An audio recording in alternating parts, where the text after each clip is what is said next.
Davi Kurnia. Beliau lahir di Purwokerto 29 Maret 1974. Beliau merupakan anak pertama dari 2 bersaudara. Sejak TK hingga SMA, beliau bersekolah di Purwokerto dan kemudian beliau berkuliah di Universitas Parahyangan Bandung, jurusan Teknik Sipil. Di masa perkuliahan, beliau juga aktif dalam berbagai kegiatan organisasi kampus yang menjadi salah satu bekal pengalaman untuk terjun di dunia sekuler. Selain itu, dikarenakan kondisi ekonomi yang pas-pasan, beliau juga melakukan banyak pekerjaan sampingan, salah satunya dengan memberikan les private pelajaran sekolah ke beberapa anak. Lulus kuliah tahun 1996, beliau langsung mendapatkan pekerjaan di perusahaan kontraktor yang dimiliki oleh bapak kosnya. Namun, karena krisis ekonomi tahun 1998, usaha konstruksinya kolaps dan beliau mengalami PHK. Tahun 1999, beliau akhirnya bergabung di Astra Group di bagian marketing. Walaupun berbeda bidang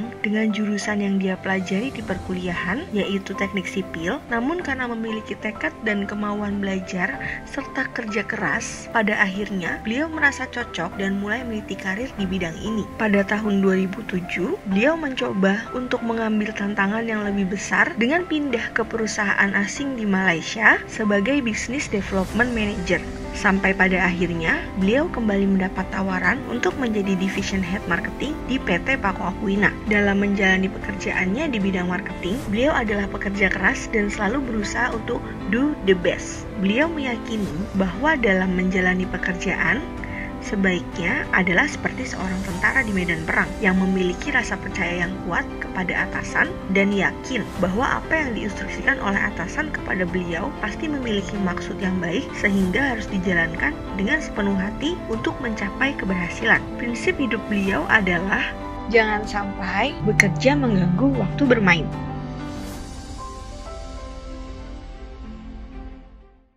Halo Bapak Citizen, balik lagi di Ngobrol Ide. Nah, hari ini kita akan dengerin sharing dari salah satu board of director kita, yaitu Bapak Davi Kurnia. Halo Pak Davi, apa kabar Bapak? Selamat pagi sekarang? Pagi, kabar baik. Oke, nah Pak Davi, jadi kita mau kita mau kenal lebih jauh Pak Davi. Nah, makanya kita mau tanya-tanya nih Pak. Kan kita dengar-dengar Pak Davi ini kerjanya nggak sesuai jurusan ya Pak? Bapak kan bukan dari bagian jurusan marketing, ilmu komunikasi dan lain-lain. Bukan teknik mesin juga. Iya. Boleh sharing nggak sih Pak, kenapa sih Bapak kerjanya nggak sesuai jurusan? Terpaksa. Jadi saya lulusan teknik sipil di Parahyangan. Waktu lulus saya langsung kerja di kontraktor. Waktu itu kontraktornya lebih bekerja ke arah interior kontraktor. Jadi mengerjakan ya fisik bangunan juga kita kerjakan, tapi kita menghias lah, kayak misalnya kalau hotel itu kita masang interiornya, kita masang ornamen-ornamen di pintu. Nah, juga kita masang flooring. Jadi kalau bangunan besar itu setiap kontraktor tuh ada job khususnya. Salah satu yang saya pegang adalah bagaimana membuat flooring. Kalau di mall itu yang paling susah itu misalnya kayak di area hall itu yang biasa buat pameran, kan ada bentuk bintang, bunga lah ya, seperti itu. Jadi kita harus membuat desainnya kita dapat, lalu kita harus pasang dengan baik seperti itu. Jadi interior kontraktor salah satu kerjanya seperti itu. Lalu saya lulus 96, 97 saya mulai kerja, 98 itu kan krisis, jadi ya terpaksa saya berhenti. Jadi perusahaannya juga perusahaan baru. 98 Desember saya terakhir, lalu 99 saya apply ke Astra, ke GKD Group waktu itu, salah satu anak perusahaan Astra, OP, dan saya bekerja di Tridharma Wisesa waktu itu. Jadi kira-kira seperti itu sih. Jadi ya kalau ditanya kenapa, ya karena pilihannya yang ada waktu itu untuk saya ya kalau mau kerja ya di GKD itu saja. Tapi pernah ngerasa nggak sih Pak, kayak Bapak tuh sebenarnya tersesat gitu? Kalau tanya ke pribadi tersesat, saya sih mungkin nggak pernah berpikir begitu, karena saya mungkin secara pribadi saya ngomong gini, gampangannya itu saya akan makan apa yang ada di meja makan gitu lah ya. Jadi adanya itu waktu itu. Yang bisa saya kerjakan ya itu, yang Tuhan kasih ya cuma itu gitu. Jadi saya prinsipnya saya harus kerjakan yang terbaik di mana yang saya punya gitu ya. Tuhan kasih waktu itu ya saya bilang ya saya kerjain the best lah gitu di situ. Jadi waktu itu saya masuk marketing ya saya berusaha mati-matian supaya saya ngerti lah ya dan bagaimana OEM bisnis teknik mesin. Saya masih ingat kok pertanyaan pertama bos saya tanya ke saya itu, ini kan perusahaan manufacturing mesin, emang kamu bisa? Saya ditanya begitu waktu interview ya. Terus saya jawab ke beliau, ya kayaknya sih saya nggak bodoh-bodoh amat ya Pak ya. Pastinya saya bisa belajar, saya bilang begitu. Oke, nah tapi pernah nggak sih Pak, ketika Bapak udah jalan ini kerja sebagai marketing, pernah nggak sih ada keinginan untuk pindah kembali ke jalur yang sesuai dengan jurusan Bapak? Kalau pindah itu selalu ada. Mungkin bukan dalam bentuk pindah ke bagian teknik mesin ya, karena kan saya sudah cukup lama di otomotif. Saya dulu tuh teknik sipil. Saya pengen betul menggunakan ilmu saya. Jadi contoh saya beli rumah gitu ya, saya beli rumah, lalu saya udah bilang sama istri saya nggak suka nih bentuk rumah saya, lalu waktu saya reno, saya nggak mau pakai kontraktor, saya mau praktekin ilmu saya kan gitu loh, jadi saya cuma pakai mandor, tukang, lalu saya awasin sendiri, saya gambar sendiri, saya praktekin di situ. Tapi untuk benar-benar pindah ke bagian konstruksi, menurut saya sih sekarang sudah rada telat ya. Nah, kecuali mungkin kalau kamu ngawasin doang project duduk di kursi enak di direksi lah, mungkin bisa, tapi kalau di bawah sih mungkin udah gak ada yang mau hire kali ya. Oke.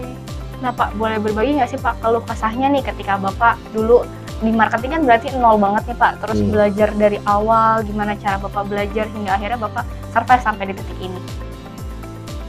Kalau belajar marketing pertama dulu, yang kalau kesah ya mungkin saya sharing aja gimana saya belajar. Yang saya masih ingat sekali itu karena saya masuk marketing dan saya baru dalam 2 minggu itu saya nyelesain textbooknya marketing pemasaran yang biasanya anak-anak kuliah itu ambil satu tahun 2 semester. Kalau keluh kesah sih mungkin enggak ya, lebih ke berat banget gitu aja. Tapi saya nggak ngerasa bahwa kalau berat itu saya harus ngeluh gitu. Saya cuma merasa kalau berat ya gimana supaya saya cepat mempelajarinya gitu aja sih. Nggak terlalu ngeluh seperti arah itu ya. Tapi lebih ke wah ini kok susah ya, ini saya belum bisa ya gitu, kok ini saya nggak ngerti ya gitu loh, kok proses ini saya nggak ngerti ya, saya harus tanya ke siapa, lebih banyak kerepot sih kalau menurut saya sih ya. Kalau susah sih enggak kali ya. Yang penting punya keinginan untuk mau belajar dan mau mencoba gitu ya Pak ya. Betul.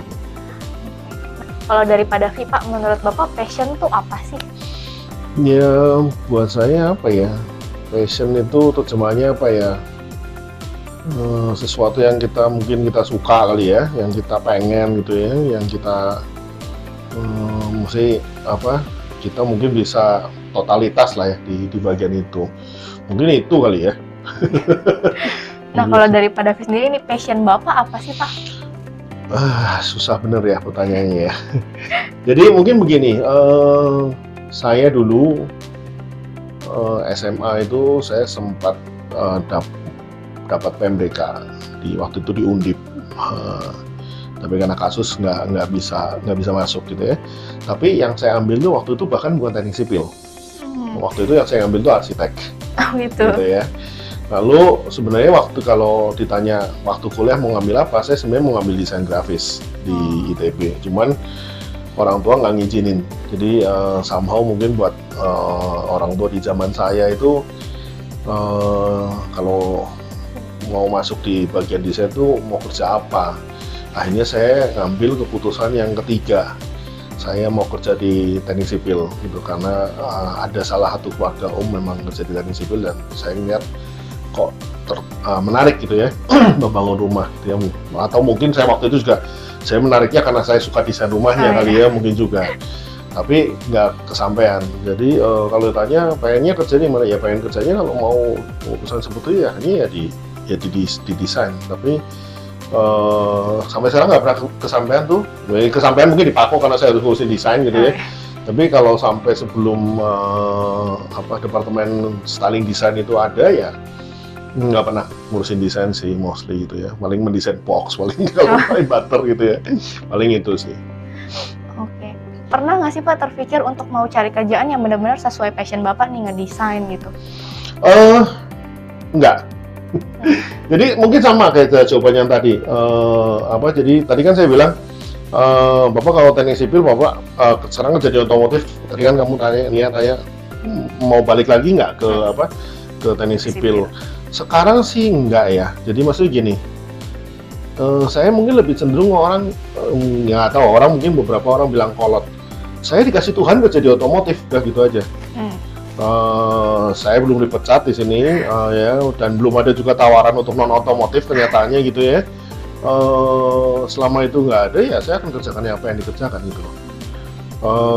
Kalau ada ya saya akan timbang tentunya ya, karena itu kan bagian dari passion saya kalau di desain. Tapi sama sekali sih mau ngerjain yang berhubungan dengan passion so far sih enggak ya.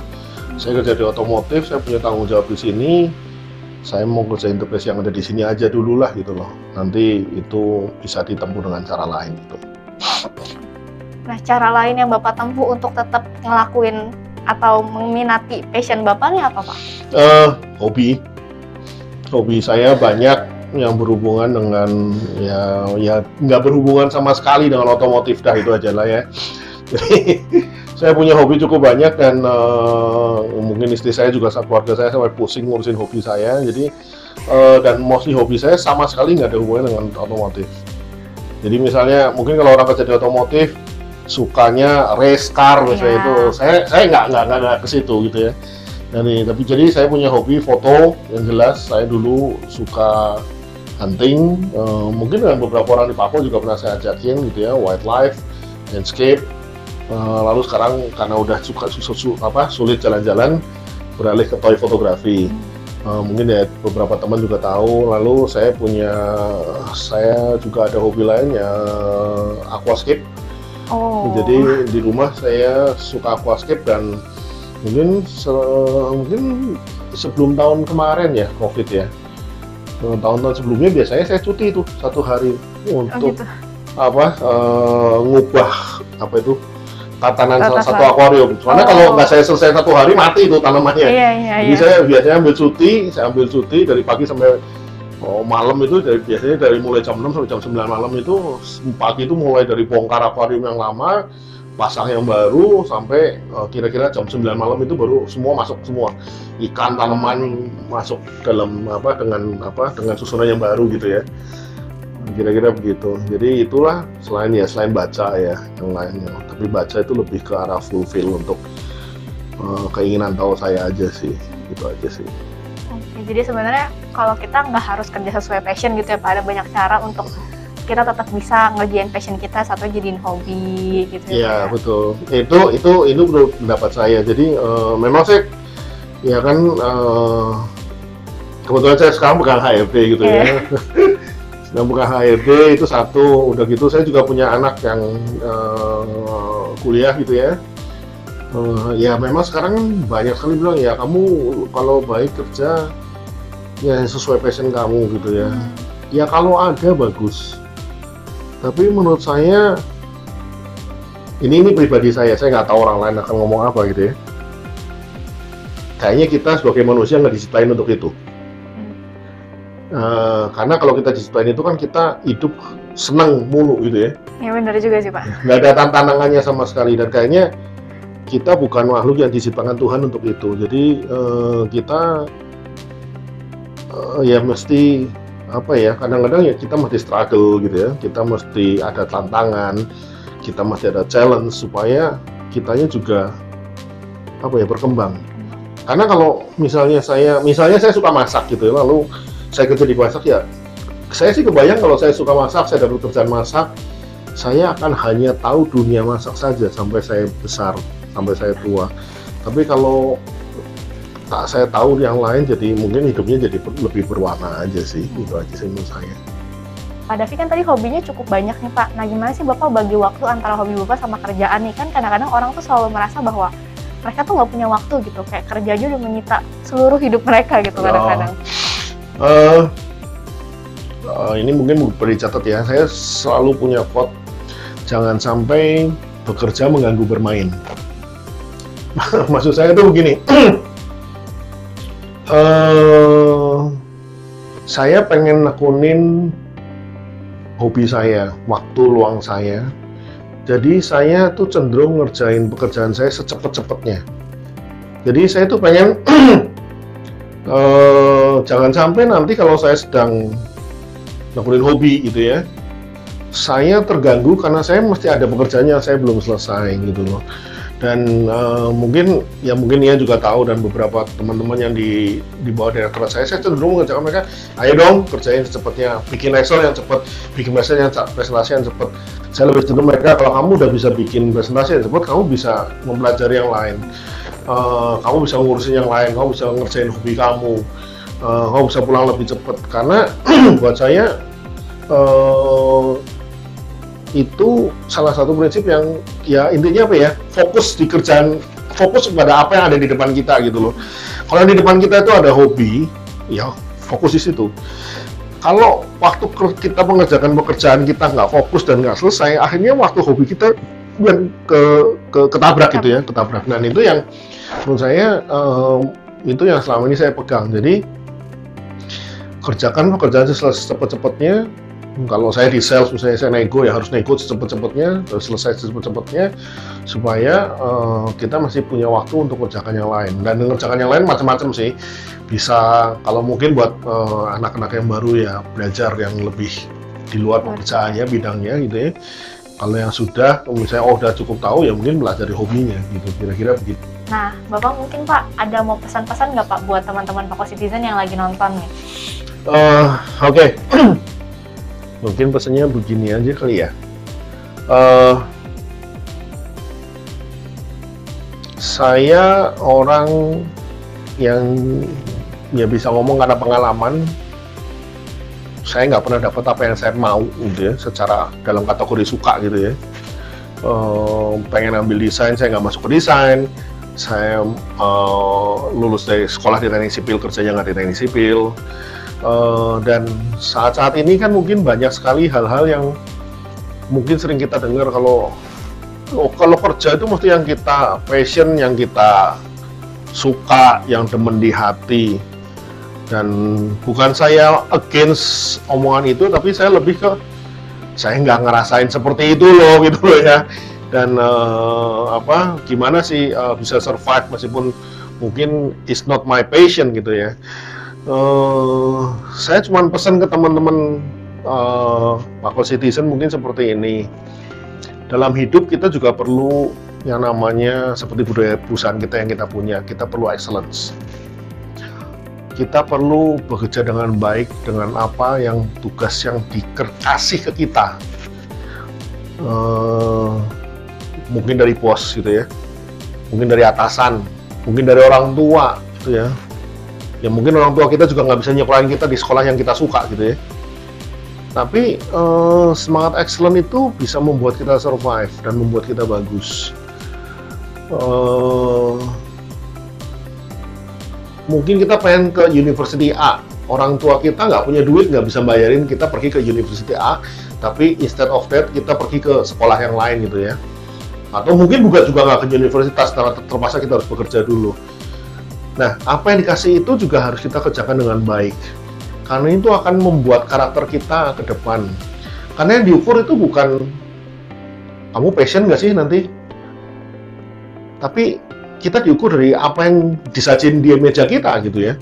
Apa yang dikasih di depan kita itu kita kerjakan dengan baik atau tidak.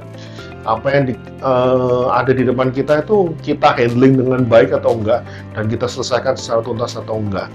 Dan menurut saya itu yang bisa saya bagiin, karena so far ya hidup saya seperti itu, hanya melakukan apa yang ada di depan meja yang Tuhan kasih gitu ya, sebaik mungkin, dan berharap nanti hasilnya juga bisa mendukung saya di masa depan. Dan so far ya cukup oke gitu ya. Jadi semangat excellence tolong tetap dibawa, tolong tetap di-keep, tidak hanya di kerjaan, tapi juga di hobi gitu ya. Kalau teman-teman punya waktu luang, misalnya suka berolahraga, suka fotografi, atau suka masak, semangat excellence yang sama itu bisa dipraktekin di mana-mana. Dan nanti kita semua akan cukup terkaget dengan hasilnya. Maksud saya begini, orang akan appreciate kita dengan apa yang kita kerjakan dengan baik. Sekecil apapun, kalau kita kerjakan itu dengan the best yang we can do, orang akan lihat, nggak mungkin tidak terlihat. Mungkin pesan saya itu saja. Thank you. Oke, nah sekian episode Ngode kali ini. Sampai jumpa di episode selanjutnya.